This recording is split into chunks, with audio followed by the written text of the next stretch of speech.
Bismillahirrahmanirrahim. Biology chapter 1st and lecture number 27. Today's topic is multicellular organization.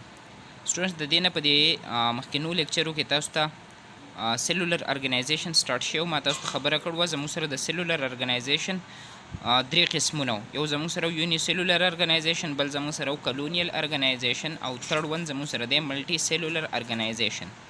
ملټي سیلولر ارګنایزیشن نه مخکې تاسو وپېژنئ چې ملټي سیلولر ارګانیزم څه ته وایي.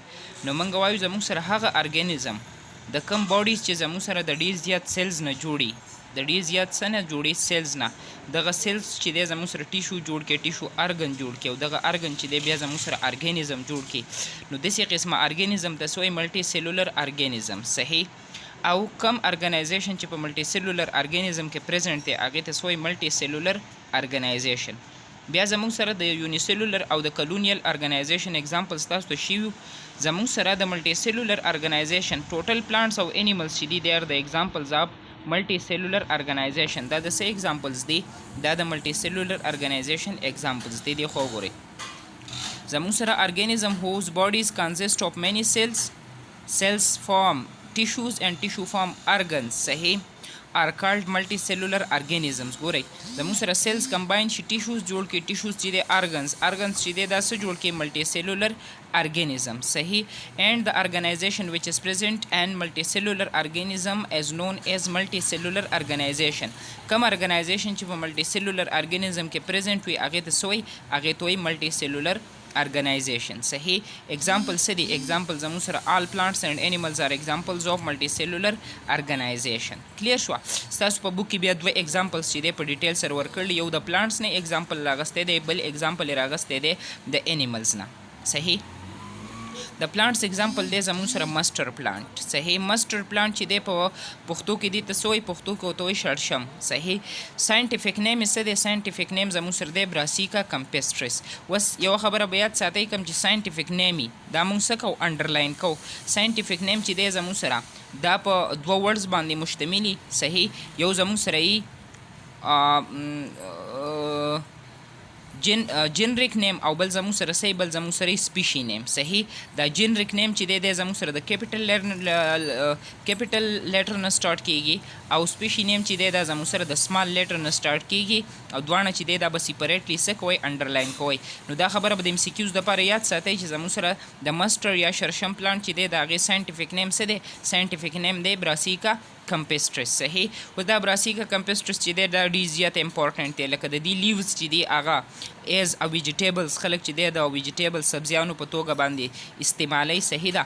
او آیلز چې دی زموږ سره آیلز آر extracted from its seed. صحیح. آیل چې دی هغه د دې د سیل نه څه کېږي؟ ایکسټریکټ کېږي او دغه آیلز چې دی بیا په مختلف پرپزز کې څه کېږي؟ استعمالیږي. صحیح. اوس زموږ سره د باډي ته وګورئ، د ده په باډي کې زموږ سره دوه پارټس دي. ولې؟ ځکه په ده کې ملټي سیلولر ارګنایزیشن دی. یو زموږ سره دی ویجیټیټیو پارټ او بل زموږ سره دی ریپروډکټیو پارټ. ویجیټیټیو پارټ چې دی دا زموږ سره اسیکچوال پارټ دی. صحیح. او ویجیټیټیو پارټ د مشتمل دی په سټیم، روټس، لیوز او دغه شانتې برانچز باندې. لکه فار ایگزامپل دا ما یو پلانټ واغستو براسیکا پلانټ. صحیح. فار ایگزامپل دا زما سره څه شو؟ براسیکا پلانټ. نو دا د څه شو؟ دا د روټ شو، دغه شانتې دا سټیم شو. صحیح. دا زموږ سره لیوز شو او دا څه شو؟ دا زموږ سره برانچز شو. نو دا کم ټوټل پارټ چې دی دا زموږ سره کم پارټ دی؟ دا زموږ سره ویجیټیټیو پارټ چې دی دا زموږ سره فوډ فارمیشن، فوډ سینتھیسس کې مدد کوي. دا ایکسیکچوال پارټ دی. دویم نمبر پارټ زموږ سره دی ریپروډکټیو پارټ. ریپروډکټیو پارټ چې دی دا زموږ سره سیکچوال پارټ دی. صحیح. او د زموږ سره په څه کې مدد کوي؟ په ریپروډکشن کې مدد کوي. او ویجیټیټیو ریپروډکشن پارټ چې دی د مشتمل دی په څه باندې؟ ویجیټیټیو پارټ مشتمل دی د په فلاورز باندې. نو فلاور چې دی دا زموږ سره کم پارټ شو؟ ریپروډکټیو پارټ. او کم سټیم، روټس، برانچز، لیوز چې دی دا زموږ سره کم پارټ شو؟ ویجیټیټیو پارټ. صحیح. دویم ایگزامپل ستاسو په بوک کې ورکړی فراګ. د فرق ساينټیفیک نیم څه دی دا به MCQs دپاره یاد ساتئ. ساينټیفیک نیم د ده دی رانا ټیګرینا. څه نوم دی؟ رانا ټیګرینا. صحیح. اوس زموږ سره فرق چې دی په دې کې ډېر زیات سیلز راغونډ شي، ټیشوز، بیا ټیشوز، ارګنز چې بیا ارګن سیسټم. نو د فرق باډي چې دا اټ کنسسټ اف ویل ډیولپډ ارګن سیسټمز. په دې کې زموږ سره څه دی؟ ویل ډیولپډ ارګن سیسټمز دی. لکه فار ایگزامپل ډایجسټیو سیسټمز، دغه ډایجسټیو سیسټم، ریسپایریټري سیسټم، بلډ سرکولیټري سیسټم، نروس سیسټم، ریپروډکټیو سیسټم ایټسټرا. صحیح. دا مختلف سیسټمز چې دي دا زموږ سره کمباین شي، راغونډ شي، دا زموږ سره څه جوړ کړي؟ دا زموږ سره یو فراک چې دی هغه جوړ کړي، او د هر یو سیسټم چې دی ځان یو خپل څه دی؟ فنکشن دی. صحیح. نو دا چې دا ستاسو د دې چپټر لاست ټاپک و. تاسو چپټر وګورئ، څه پرابلم وي خپل کوېسچنز وکړئ، که نه بیا به انشاءالله from tomorrow we are going to start a new chapter. Thank you for watching.